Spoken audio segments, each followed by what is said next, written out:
கொடுக்கும் வள்ளலாயிருந்தவர் இயேசு கிறிஸ்து. இந்த மனுக்குலத்தின் ரட்சிப்பிற்காக தன் ஜீவனையே கொடுத்தார். தம்முடைய அதிகாரத்தை தம்முடைய சீஷர்களுக்கு கொடுத்தார். தம்மை பின்பற்றி வந்த ஜனங்கள் பசியாய் இருக்கும் பொழுது அவர்களுக்கு ஆகாரம் கொடுக்க அற்புதங்களை நிகழ்த்தினார். வியாதியோடு இருந்த ஜனங்களுக்கு சுகம் கொடுத்தார். இப்படி அவரால் என்னெல்லாம் கொடுக்க முடிந்ததோ அதை எல்லாவற்றையும் கொடுத்து ஒரு கொடுக்கும் வள்ளலாக வாழ்ந்தவர் தான் இயேசு கிறிஸ்து. அவர் கொடுப்பதன் முக்கியத்துவத்தை குறித்து போதித்ததையும் நாம் வேதத்திலே பார்க்க முடியும். லூக்கா 6வது அதிகாரம் 38வது வசனத்திலே இவ்விதமா இயேசு கூறிய வார்த்தைகளை பார்க்க முடியும். கொடுங்கள், அப்பொழுது உங்களுக்கு கொடுக்கப்படும்.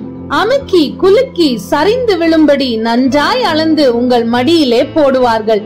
நீங்கள் எந்த அளவினால் அளக்கிறீர்களோ அந்த அளவினால் உங்களுக்கும் அளக்கப்படும் என்றார்.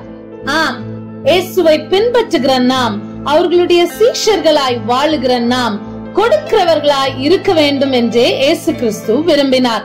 பசியாக இருப்பவர்களுக்கு, பிச்சைக்காரர்களுக்கு, ஏழைகளுக்கு, முடவர்களுக்கு, கண் தெரியாதவர்களுக்கு ஆகாரம் கொடுங்கள் என்று இயேசு அறிவுறுத்தியதையும் வேதத்திலே பார்க்க முடியும்.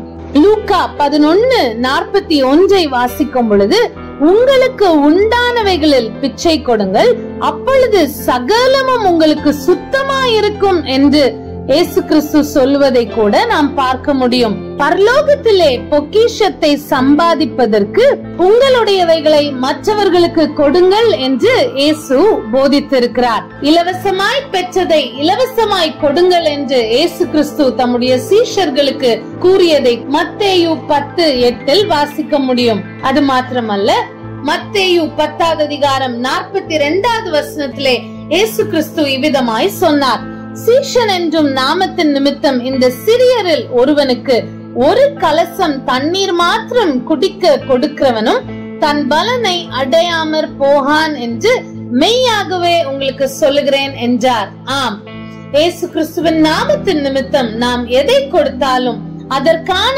பலன் நிச்சயமாக நமக்கு உண்டு. இப்படியாய் ஒரு வாலிபன் இயேசு கிறிஸ்துவனிடம் வந்து நித்திய ஜீவனை அடைவதற்கு நான் எந்த நன்மை செய்ய வேண்டும் என்று கேட்ட பொழுது, அந்த வாலிபனிடமும் இயேசு கிறிஸ்து கொடுப்பதன் முக்கியத்துவத்தை குறித்து பேசியதை நாம் மத்தேயு 19வது அதிகாரம், மார்க்கு 10வது அதிகாரத்திலே வாசிக்க முடியும். ஆம், கொடுக்கிறவராயிருந்த இயேசு கிறிஸ்து அவருடைய பிள்ளைகளும் அவருடைய சீஷர்களும் அவரை பின்பற்றுகிறவர்களும் கொடுக்கிறவர்களாக இருக்க வேண்டும் என்று விரும்பினார். எனவேதான் கொடுக்கிறதன் மேன்மையை குறித்து அவர் அதிகமாக போதித்தார். இந்த நாட்களிலும் அதிகமாக இயேசு கிறிஸ்துவின் வார்த்தைகளையும் அவர்களுடைய வழிகளையும் தியானிக்கிற நாமும் அவரை போல கொடுக்கிறவர்களாக அல்லது அவர் போதித்ததை போல கொடுக்கிறவர்களாக இருப்போம் என்று தீர்மானம் எடுத்து கொடுக்கிறவர்களாக வாழ்வோம் என்று சொன்னால் அதுதான் அர்த்தமுள்ள லெந்து கால வாழ்க்கை. ஆமென்.